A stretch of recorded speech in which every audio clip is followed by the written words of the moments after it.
I knew the marriage was fake. What I didn't know was how badly it would hurt when it was time to end it. I was 24 when I agreed to marry Claire. She was 46.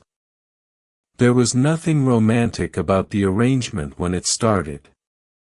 At least, that's what I told myself. We lived in a quiet neighborhood outside the city, in a house that suddenly felt much too small once we had to pretend to be husband and wife.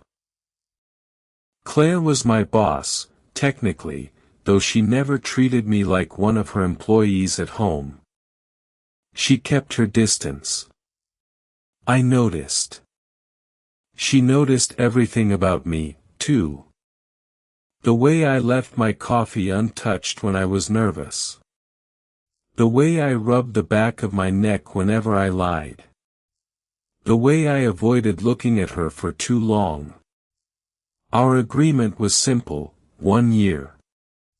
No real feelings. No jealousy. No crossing certain lines. Then we'd walk away. For months, we managed it. We ate dinner together. We stood beside each other at family events. Sometimes we'd laugh so naturally that I'd forget we were acting. Those were the moments that scared me. Because Claire would suddenly go quiet afterward, like she'd remembered something neither of us was supposed to forget. On the last night of our agreement, I found her standing in the kitchen, holding the signed divorce papers. "You're free," she whispered. I should have been relieved. Instead, I stepped closer. Claire looked up at me, and for once, neither of us looked away. "Why are you looking at me like that?" she asked softly. I opened my mouth. Nothing came out. Then she whispered, "Don't." But she didn't move when I reached for her hand. Claire's fingers stayed around mine for 1 second too long. Then she pulled away. "We shouldn't do this," she said. I nodded, even though every part of me wanted to ask what this was. The kitchen suddenly felt different. The refrigerator hummed behind us. Rain tapped against the window, soft enough that neither of us had to raise our voices. I looked at the divorce papers on the counter. "You really want this?" Claire didn't answer immediately. She picked up the papers, straightened them, then straightened them again. I wanted it to be simple. That doesn't sound like an answer. She gave me a tired smile. "You've always talked too much. And you've always avoided answering me." That made her laugh quietly. It disappeared almost as quickly as it came. She looked down at the ring on her finger. "I was married once before," she said. "For 11 years. I hadn't known that." "He left," she continued. "Not because he hated me. That would have been easier." Her thumb moved slowly over the ring. "He just stopped choosing me." Something tightened in my chest. "Claire. Don't." Her voice wasn't angry. It was almost embarrassed. "I don't tell people that. I won't tell anyone. I know." She looked at me then. Really looked at me. There were faint lines beside her eyes I'd never noticed before. Not flaws. Just proof that she'd spent years smiling when she probably hadn't felt like it. And suddenly I understood why she'd kept everyone at a distance. Including me. Especially me. I stepped closer without meaning to. You know you don't have to pretend with me anymore. Her breath caught. That, she whispered, is exactly the problem. I froze. She reached for my sleeve, her fingers barely touching my arm. Stay tonight. I stared at her. Claire. Just stay, she said softly. Please. And the way she said please made walking away feel almost impossible. I stayed. That was my first mistake. Claire sat across from me on the sofa, her hands wrapped around a mug she hadn't touched. The rain had gotten heavier, filling the silence between us. You should go upstairs, she said. I know. Neither of us moved. She looked exhausted. Not physically. Somewhere deeper. I don't know what I'm doing anymore, she admitted. I leaned forward. You don't have to figure it out tonight. Her eyes lifted to mine. That sounds like something a husband would say. I smiled faintly. Maybe I've gotten too good at pretending. Her expression changed. Don't say that. Why? Because I don't think you've been pretending for a while. The words stayed between us. I looked away first. She reached across the space between us, perhaps to take my empty cup. Her fingers brushed mine. Neither of us pulled back. It was barely a touch. Still, my heart started beating harder. Claire noticed. Of course she noticed.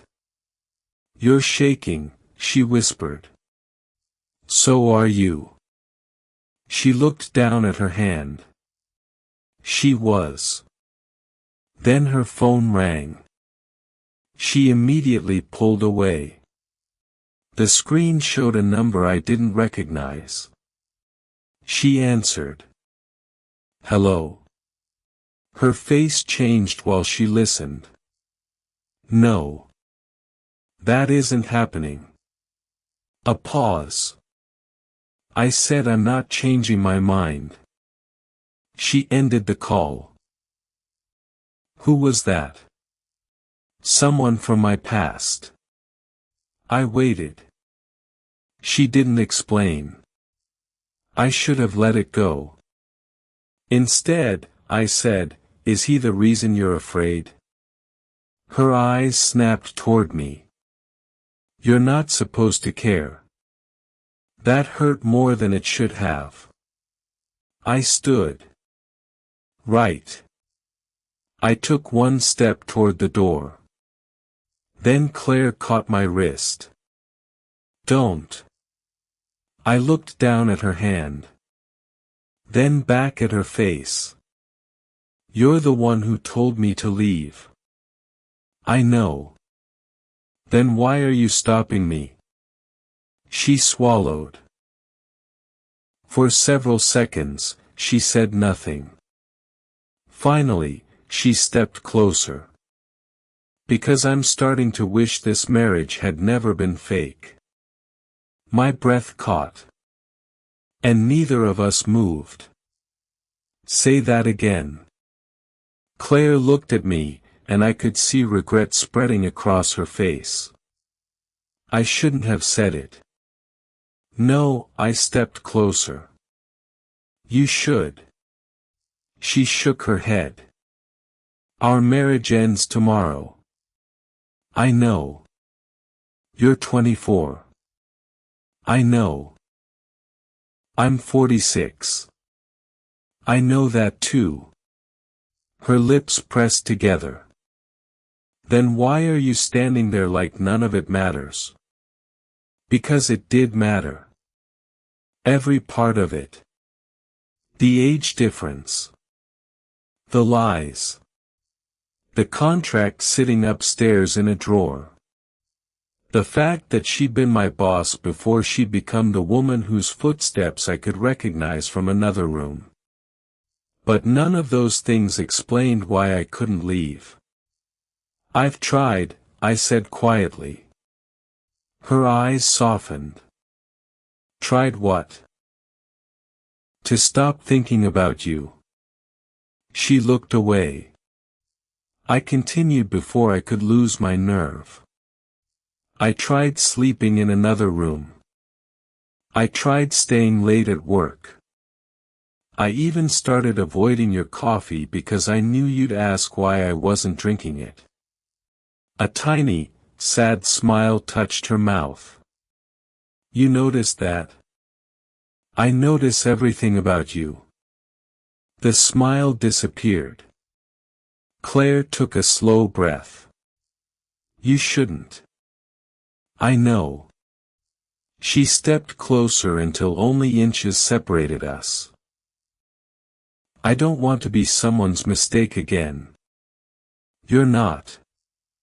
You don't know that. I know what happens when you're around."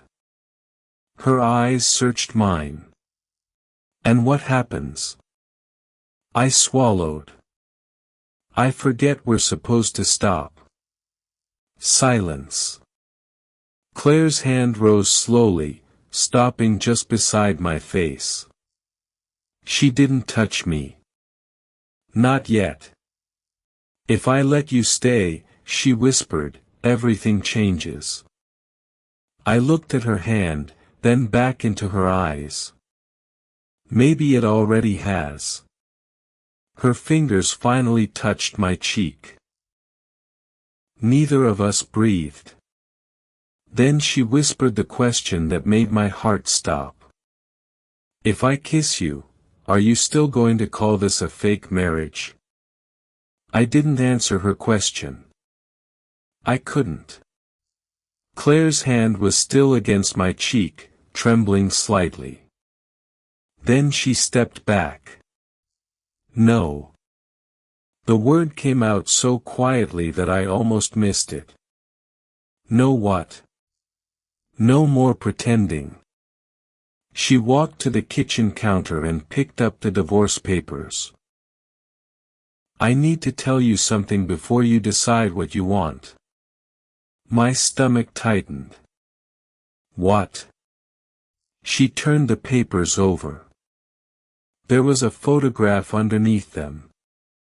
A younger Claire stood beside a man outside a courthouse. I recognized him immediately. My father. For several seconds, I couldn't breathe. "What is that?" Claire's face went pale. "Your father." I stared at her. "You knew him?" "He was my attorney." "When?" "Before you were born." The room seemed to shrink. She explained that my father had handled the divorce from her first marriage. Years later, when Claire's company needed help with a major contract, she'd hired me because of my skills, not because of him. At least, that's what she told herself.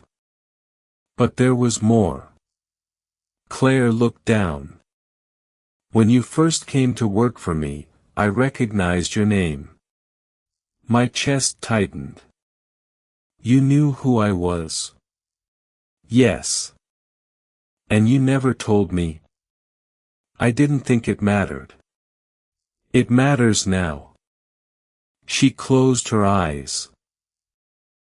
"I was afraid you'd think everything between us was planned." I laughed once, but there was no humor in it. "So our entire marriage wasn't planned." She stepped toward me. I swear. I wanted to believe her. The worst part was that I did. Because I could see it in her face. Not calculation. Fear. "You should hate me," she whispered. "I don't." "Why?" I looked at her for a long moment. Because if this was some game, you wouldn't look this scared. Her eyes filled. She reached for my hand. I wanted one thing in my life that wasn't arranged, negotiated, or forced. Her fingers tightened around mine. And somehow, she whispered, that became you. I stared at her. Then I pulled her closer. This time, neither of us pretended we didn't know why. Claire was the first to pull away. Not far. Just enough to look at me. I can't do this halfway, she said. Her voice was unsteady. Neither can I. She looked toward the divorce papers. They're still valid. I know. If we sign them, this ends. I looked at her for a long moment. Do you want it to? She didn't answer. That was answer enough. Claire sat down, pressing both hands against her face. I spent years convincing myself I was better alone. I sat beside her. You were surviving. She gave me a tired smile. Maybe. Then she looked at me. But you deserve someone your age. Someone who can give you the life you're supposed to have. I almost laughed. Who decided what life I'm supposed to have? Everyone. Well, I'm tired of letting everyone decide. Her eyes filled with tears. I reached for her hand. She didn't pull away. I don't want you because you're lonely, I said. And I don't want you because we were pretending to be married. Her fingers tightened around mine. I want you because somewhere along the way, you became the person I look for when I walk into a room. Claire looked down. I don't know how to be someone's choice anymore. Then let me choose you. She closed her eyes. A tear slipped down her cheek. This isn't going to be easy. I know. People will talk. I know. You'll regret it someday. Maybe. She looked at me, almost surprised by that answer. I smiled faintly. I might regret a lot of things. But I don't think I'll regret being honest with you. For the first time that night, she smiled without trying to hide it. She picked up the divorce papers. Then she tore them in half. The sound was small. But it felt louder than anything either of us had said. Claire reached for me. I don't want a fake husband anymore. I leaned closer. What do you want? She whispered, a real one. And this time, when I kissed her, neither of us pulled away. 6 months later, I still sometimes caught myself waiting for Claire to say, this is only temporary. She never did. The divorce papers were gone. The contract was gone too. And somehow, the woman I had once called my fake wife had become the person I came home to. It wasn't magically easy. People noticed the age difference. Some stared. Some whispered. Claire pretended not to hear them, but I knew better. Whenever someone made a comment, she'd become unusually quiet afterward. So I'd take her hand. Not dramatically. Just enough to remind her she wasn't standing alone. She eventually left the company too. Not because she had to, but because we both agreed that our relationship deserved a life outside the office. As for the man from her past, there was no dramatic confrontation. Claire simply stopped letting old memories decide what she deserved. One evening, we sat on our front steps, sharing takeout because neither of us felt like cooking. Claire leaned her head against my shoulder. "Do you ever think we made a terrible decision?" I smiled. "Every Tuesday." She laughed. Then she became quiet. "Do you regret marrying me?" I turned toward her. "The first marriage?" She nodded. "The fake one?"